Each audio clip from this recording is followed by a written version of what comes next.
Terry, as you go through the kind of the self-assessment of the season and the self-reflection, the finality coming up on Sunday, frustrations, emotions, where are you at right now? Kind of what went wrong? It's just disappointing. We had quite a few weeks to control our own destiny, and we didn't do that. And you don't really get too many opportunities to have a few weeks to just get, I think, 1 or 2 wins that we needed to get in. So that's disappointing. I haven't really had the time to reflect on the whole season in totality, but just with that being the most recent thing that's transpired and us not making the playoffs, that's why we all come into work every single day to try to make the playoffs and win the Lombardi. So to know that's not going to be an option for us this year is definitely tough. Sam Howell getting the start. Excitement there. What do you think about the rookie getting thrown in there? Yeah, I think I'm excited to be there and support Sam. I've seen some really good things out of him this year.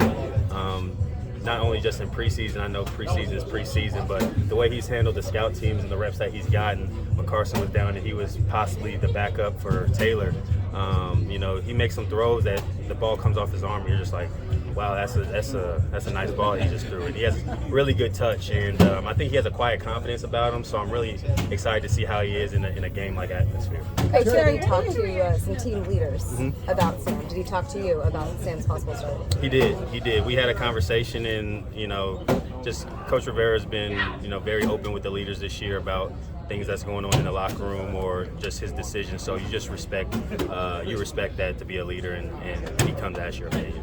For a young quarterback like he is, what impresses you most about him? I think it's really his poise. I think he really has a lot of confidence in his ability. Like I said, I think he played with a lot of confidence, and the reps he got in preseason and in practice, he's gone in and he's not afraid to really attack the defense. Sometimes I feel like when you're a backup quarterback, you're just reading the card. You're throwing the easy throws or you're giving defense easy looks, but he's trying to make throws as if he's playing in the game. And so I'm excited to see him really get the opportunity to show what he can do in a game-like atmosphere against a really good team. Just to switch gears, you probably have the same question as me, so go ahead. What's your reaction to DeMar Hamlin? Yeah.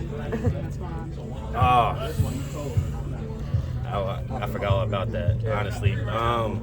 That was really tough to see, honestly. All my years of just playing football, practice, I've never seen a situation like that.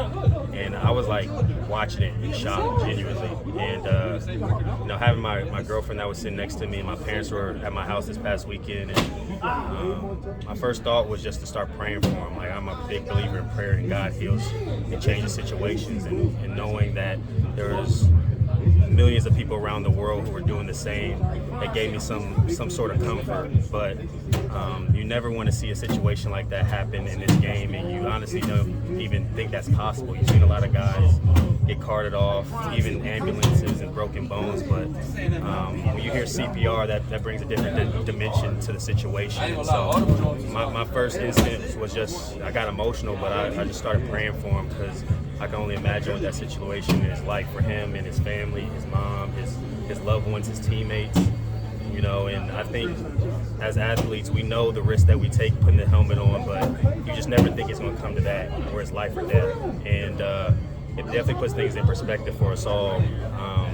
It's encouraging to see the amount of overwhelming support that he's getting from the Bills, the Bengals, and just around the league and the country, because unfortunately it shouldn't take situations like that for people to be compassionate, but at the same time, just to see the amount of overwhelming support he did have was encouraging. And it was almost like I couldn't really sleep until I knew that he was going to be okay. I was up for a while, and first thing I do when I woke up the next morning was check my phone, check the news to see any updates. So I'm really just trying to praying for the best, continue to pray for him, and I encourage everybody to do the same, just give him and send him love. But it's the most unimaginable part of our game happened, and I'm a believer that God's going to show up and heal him in some miraculous way, and there's going to be a miracle that we're all going to get to witness, and I believe he's going to have I'm just believing in the best situation outcome possible. You mentioned the perspective, and you guys know the violence of this game and all that comes with it. But does this kind of add something different? Like it's almost like you become accustomed to serious injuries or concussions. Does this put that in perspective? Yeah, I mean, I think, like I said, I've even experienced, injuries and head injuries and things like that. And at the end of the day, no matter how banged up you are in that situation, guys are giving the thumbs up or walking off, or it's not life or death. I think that changes truly the perspective of what happened. And to be honest, like, I didn't even want to see them continue. I'm glad they didn't continue that game, because I didn't want to. I don't know how you can expect guys to go out there and, to be honest, guys who aren't afraid of contact, go out there and that next hit. I mean, we haven't played football since then, so I'm not a fear-monger kind of guy, but when you see stuff like that, it shakes everyone to your core. But from everything that I've heard about DeMar, he's a resilient man. He has an unbelievable amount of support. He's a great human being, and he's doing a lot for his community and for his charity. And I just hope we can support him in all ways possible in his recovery. Terry, there was a lot of analysts that were saying things afterwards, but something that really sparked me, Ryan Clark was asked, why do you do what you do? And he said next to the birth of his children, picking up a football was the first thing he loved from the very beginning.